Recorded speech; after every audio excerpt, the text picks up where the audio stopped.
Have you ever looked up at the stars at night and wondered, God, are you there? The beauty, precision, and magnitude of nature are some of the reasons people frequently give for why they believe in God. In fact, 3,000 years ago, King David said that creation gives us truth about the Creator. In Psalms 19:1 and 2, here's what David said. The heavens declare the glory of God, and the sky proclaims the work of his hands. Day after day they pour out speech. Night after night they communicate knowledge. And yet many people today believe that science has somehow disproven God. In fact, I sit here today in a science classroom, the very place where many people think God has been disproven. In his book, Letters to a Christian Nation, well-known atheist Sam Harris says this: nature offers no compelling evidence for an intelligent designer, and countless examples of unintelligent design. So who's right? Do the skies proclaim the glory of God, or does nature reveal unintelligent design?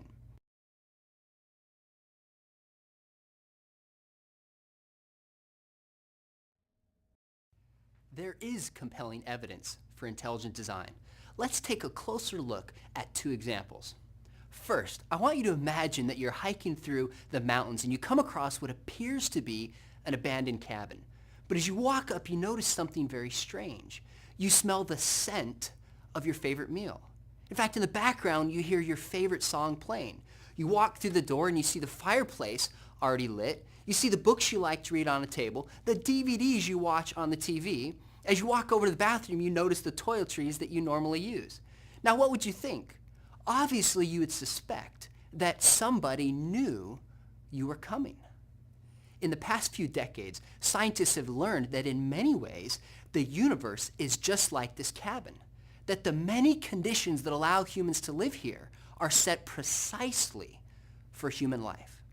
Physicist Freeman Dyson puts it this way: as we look out into the universe and identify the many accidents of physics and astronomy that have worked to our benefit, it almost seems as if the universe must in some sense have known that we were coming. The conditions for life within our universe are fine-tuned for the emergence and sustenance of human life. It's as if the laws of nature that allow us to survive here are on a razor's edge, and the slightest change to the left or the right, and the whole universe would be inhospitable to life. In fact, the parameters that make life possible are so exquisitely calibrated that the great scientist Sir Frederick Hoyle said it almost seems as if a super intellect has monkeyed with physics. One example of this fine-tuning is the expansion rate of the universe, which has to be set just right. Let me explain what I mean by this. When I was in college, some buddies and I got together and we thought it would be funny to use a huge rubber balloon launcher and launch balloons from our dorm out over the parking lot, over a row of trees, over a channel, to hit cars as they pulled up to a stop sign.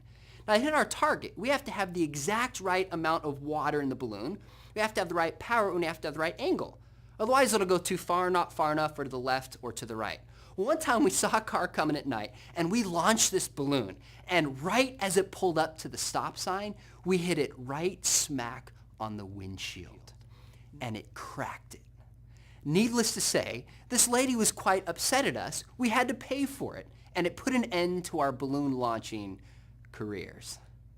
This is also true for the mass of the universe. You see, if the mass of the universe varied even slightly, then it couldn't expand at the right rate and have planets and galaxies and stars.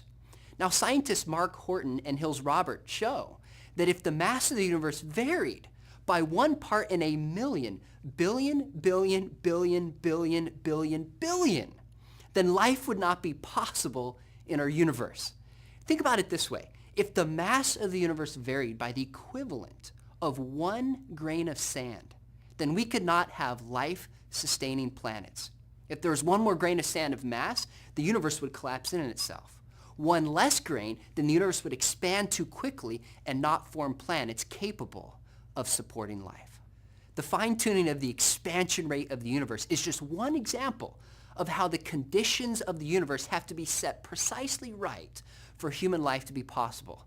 But you see, scientists have found at least 30 such parameters that have to be just right.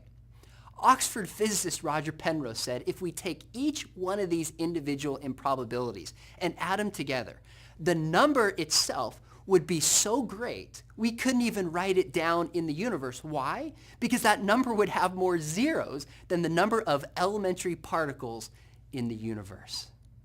Simply put, the first compelling evidence for the existence of God or an intelligent designer is that the universe is fine-tuned exquisitely for life. And that points towards a cosmic fine-tuner, namely God.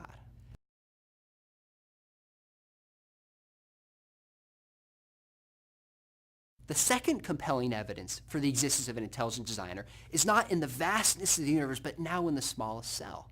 One of the greatest discoveries of this past century is DNA, which stores information in the human body for the processing of protein. Now, if you take a look at the human body, do you realize there's at least 100 trillion cells in one human body? If you took the DNA out of one of those cells and uncoiled it in length, it would be an average of 9 feet in length. That means if we took the DNA of just an average adult human body, strung it all together, it would go from here to the sun and back an average of 70 times. Now, DNA stores information. How much information? A conservative estimate of one cell is 8 billion letters, 500 million words, or 8,000 books.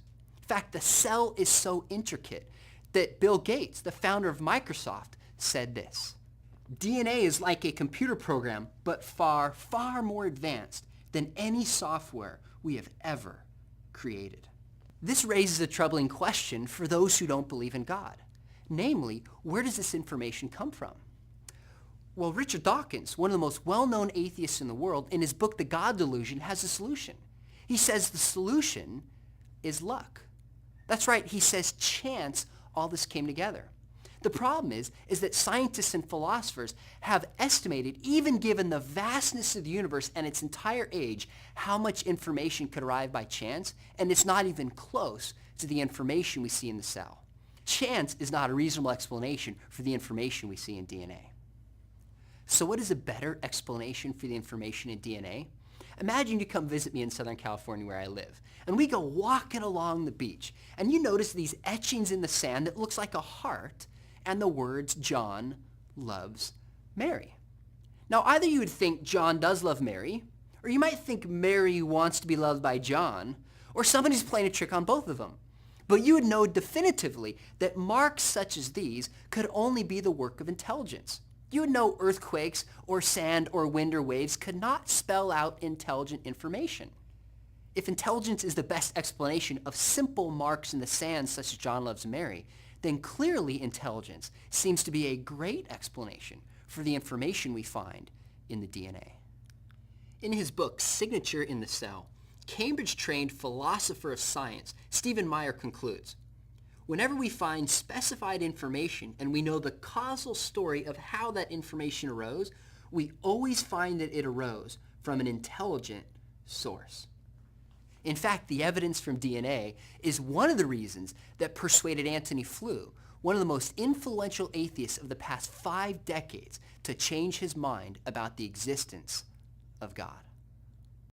A few years ago, I went through a period of serious doubt about my faith. I remember getting on an atheist website who said, if God exists, why doesn't he make himself more obvious? Why doesn't God write his name in the stars in the sky?